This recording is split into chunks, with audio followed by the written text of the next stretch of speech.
Good morning students. 10वीं वाले बच्चे, सिद्धि हिंदी विद्यालय के इस ऑनलाइन क्लासेस में आपका स्वागत है।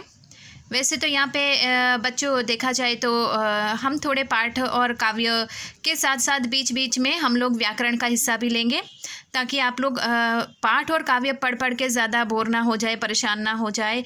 और वरना ये पाठ और काव्य ही पढ़ते रहेंगे तो फिर और ज़्यादा परेशानी होगी, कुछ समझ में नहीं आएगा और मन भी नहीं लगा रहेगा। उससे अच्छा है कि मैंने सोचा कि क्यों ना एक व्याकरण का मुद्दा लिया जाए जो आपको मतलब आगे भी काम आए।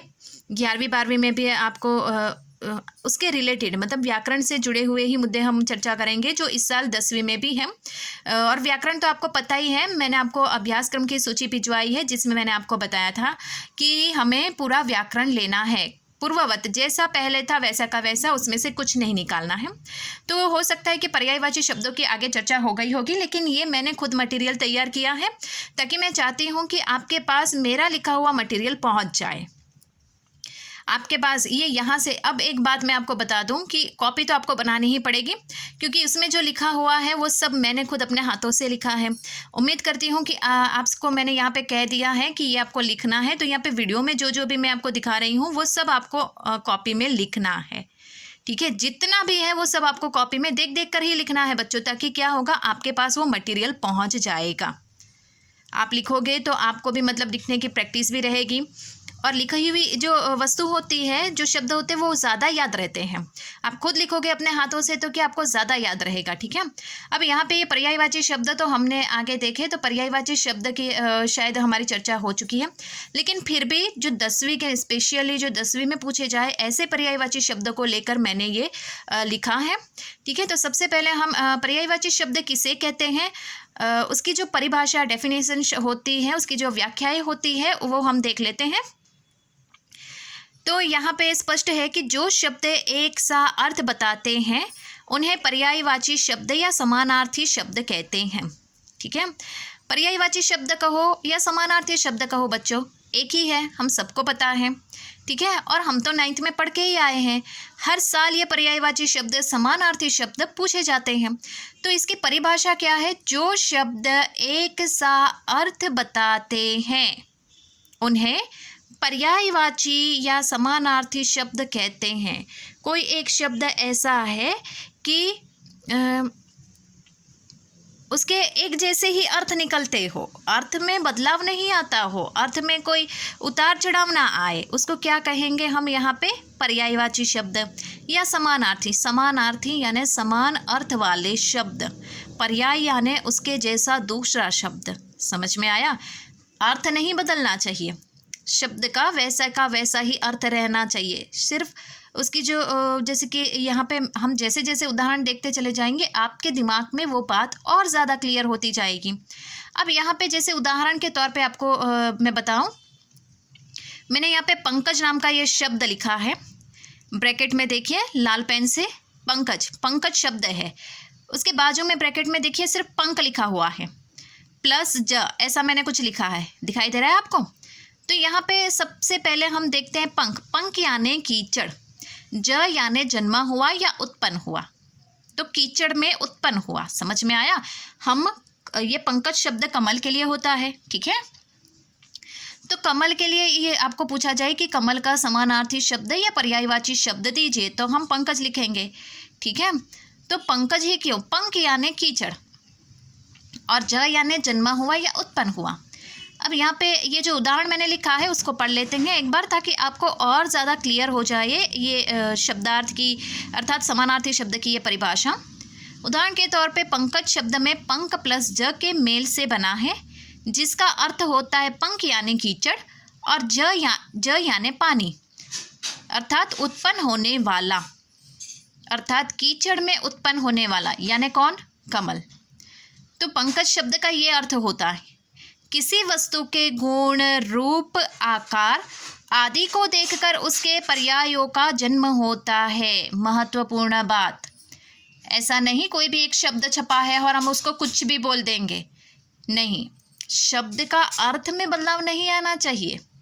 शब्द बदल जाएंगे, लेकिन एक जो शब्द कमल, तो कमल को जितने भी शब्द होंगे उससे हमें कमल का ही मतलब उसका अर्थ लेना है। फिर कमल के बारे में शब्द लिखा है और हम किसी और शब्द के बारे में लिखेंगे तो वो गलत होगा। समझ में आ रहा है? और किसी भी वस्तु का हम अर्थ पर्याय यानी उसका दूसरा मिला जुला शब्द तब रखेंगे किसके आधार पे, जब जैसे कि कोई वस्तु है, तो उदाहरण के तौर पे मैंने यहाँ पे आपको बताया पंकज, तो पंकज मान लीजिए आपको धारणा करनी है कि पंकज एक शब्द है, वो एक वस्तु है, ठीक है। तो उसका क्या देखना है गुण, उसका क्या देखना है रूप, उसके क्या देखनी है अवस्था, ये सब देखने के बाद हम उसके जैसे दूसरा शब्द ढूंढ के लाएंगे। किसी भी वस्तु, तो पंकज यानी कि यहाँ पे कमल जो है वो कमल का हम रूप देखेंगे, उसका रंग देखेंगे, उसका आकार देखेंगे, उसकी अवस्था कैसी है, वो कहाँ जन्मा हुआ है, वो कहाँ पैदा हुआ है, वो किस प्रकार का है, ये सारी बातें समझ में आ रही है। अब यहाँ पे समानार्थी शब्द की परिभाषा बच्चे यहाँ तक इतनी ही है। अब ऐसे इससे रिलेटेड जुड़े हुए ऐसे कौन कौन से पर्यायवाची शब्द है वो आपको अपनी कॉपी में लिखना है। ये जितना भी मैं आपको दिखा रही हूँ वो आपको अपनी कॉपी में लिखना है बच्चों।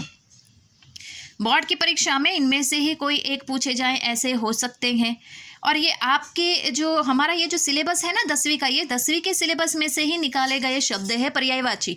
इसके लिए आपको कह रही हूँ कि आपको काम में आएंगे और ज़्यादातर आपको ये पर्यायवाची शब्द 10वीं 11वीं और 12वीं में भी काम में आएंगे। आपके पास अगर 9th की पुरानी व्याकरण की कॉपी होगी उसको भी आप निकालोगे तो भी उसमें लिखोगे तो भी मुझे कोई परेशानी नहीं। लेकिन बच्चों मेहरबानी करके आप कॉपी ज़रूर बनाइए, ठीक है। इसमें आपको लिखना है। अब कुछ एक ऐसे पर्यायवाची शब्द बहुत सारे, ऐसा नहीं कि बहुत मैंने जितने दिखा वो सब, लेकिन कहने का तात्पर्य बच्चों जितने हम थोड़े थोड़े ही देखेंगे यहाँ पे हर रोज़ हुए तो मतलब यहाँ पे हम लोग 4-5 वीडियो में तो हमारे ये मतलब पर्यायवाची शब्द खत्म हो जाएंगे। तो यहाँ पे थोड़े थोड़े रोज़ के हम 25-25 या 20-20 ऐसे पर्यायवाची शब्द लेंगे, ठीक है। अब ध्यान दीजिएगा बच्चों, यहाँ पे सबसे पहला शब्द है अंग। उसका पर्यायवाची शब्द कौन कौन से होंगे? हिस्सा, भाग और अंश। दूसरा शब्द है अनुपम। उसके पर्यायवाची शब्द है अनोखा, निराला, अपूर्व, ठीक है। उसमें कोई बदलाव नहीं आना चाहिए। हमें समानार्थी पर्यायवाची किसे कहते हैं? उसके जैसे ही दूसरे, जुड़वा समझ लो। आपकी सीधी सरल परिभाषा में मैं कहूँ तो जुड़वा। तीसरा शब्द है अपमान। अपमान के पर्यायवाची शब्द क्या होगा? किसी का अपमान किया तो हमने उसका दूसरा शब्द क्या होगा? तिरस्कार, अवहेलना, निरादार, वितृष्णा, वितृष्णा। उसके बाद आकाश। आकाश शब्द के पर्यायवाची शब्द आसमान, व्योम, अंबर। आनंद शब्द, उसके पर्यायवाची शब्द प्रसन्नता, उल्लास, आमोद। आम्र, उसके पर्यायवाची शब्द रसाल, आम्र। इच्छा, इच्छा के पर्यायवाची शब्द यहाँ पे लालसा, चाह, कामना, अभिलाषा, आकांक्षा। उपेक्षा के पर्यायवाची शब्द लापरवाही, तिरस्कार। किरण, उसके पर्यायवाची शब्द रश्मि, मरीचि, अंशु। गर्व के पर्यायवाची शब्द घमंड, दर्प, अभिमान, अहंकार। चंद्रमा के पर्यायवाची शब्द चांद, हिमांशु, सुधाकर। तो बच्चों आज के एक एक पेज ही हम देखेंगे। एक एक पेज के जितने भी ऐसे पर्यायवाची शब्द है करीबन 2 पेज के ही है। आगे 2 वीडियो में करीबन हम और पर्यायवाची शब्द को देखेंगे। लेकिन उम्मीद करती हूँ बच्चों कि यहाँ पे आप ये अपनी कॉपी में लिखोगे। उम्मीद नहीं करती लेकिन आपको लिखना ही है। लिखोगे तो क्या होगा, आपकी हाथ की प्रैक्टिस भी चालू रहेगी, आपके पास व्याकरण का मटेरियल भी पहुँच जाएगा। और बोर्ड की परीक्षा में पर्यायवाची शब्द आपको 2 अंकों में पूछे जाएंगे, 2 पूछे जाएंगे, एक का 1 अंक, दूसरे का 1 अंक। तो इस तरह से 2 पर्यायवाची शब्द तो बोर्ड की परीक्षा में पूछे ही जाते हैं। तो इस तरह से हम पर्यायवाची शब्द की धीरे धीरे शुरुआत करते हैं। मैं जानती हूँ आगे भी हमने पर्यायवाची शब्द देखे हैं बच्चों, लेकिन फिर से इस वीडियो में देखेंगे तो कोई परेशानी नहीं होगी। और मैंने ऐसे ही शब्द का चयन यहाँ पे किया है जो आपको बोर्ड की परीक्षा में पूछे जाए, आपके सिलेबस में किताब से लिए गए शब्द, ठीक है। किताब से जुड़े हुए शब्द को ही मैंने यहाँ पे पर्यायवाची शब्द के रूप में लिया है।